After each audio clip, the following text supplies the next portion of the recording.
Another tool that comes up a lot is PESTLE, or PEST if you're using the shorter version. Most teams treat it exactly like SWOT. They list every political, economic, social, technological, legal, and environmental factor they can think of and put it on the slide. Judges hate it, and it adds almost nothing to your solution. I've coached 302 Game teams to over 180 podium finishes. The smart teams turn PESTLE into connected insights that deepen their context and directly support their recommendation. This is Tools and Skills Masterclass using PESTLE effectively.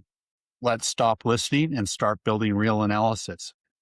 PESTLE stands for political, tax policies, fiscal policies, government regulations, economic, inflation, growth rates, supply chain issues, social, cultural trends, customer behavior, employee expectations, technological, automation, new media, technical awareness, legal, customer laws, health and safety standards, trade barriers, environmental, things like climate change, geographical factors, and green initiatives.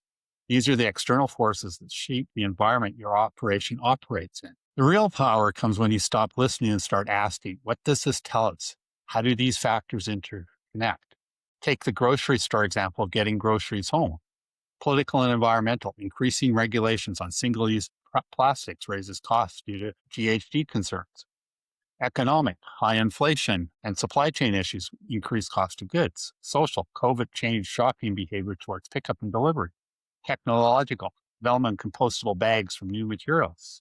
Legal, regulators denied of some use of compostable alternatives at this point of sale. Environmental, groups question the real impact of paper bags. Notice how they connect. Political and environmental pressures drive legal changes which affect technological options and economic costs. Your job is to turn these into insights. What opportunities or constraints do they create for your situation or your solution? When presenting PESTLE, don't show a long bulleted list. Show the key insights and how different factors influence each other. Make connections visible so judges understand the broader context. Link the insights directly to your problem statement, alternatives, or recommendation.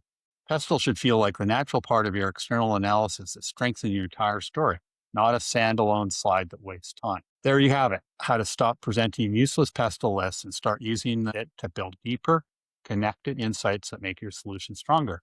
This is part of the Tools and Skills Masterclasses that complement the main 7-step case solution series. Drop a comment. Do you usually just list PESTLE factors? Or do you turn them into connected insights? Subscribe and hit the bell for the rest of the Tools and Skills series. Cam Welsh out. Go make your external analysis actually useful.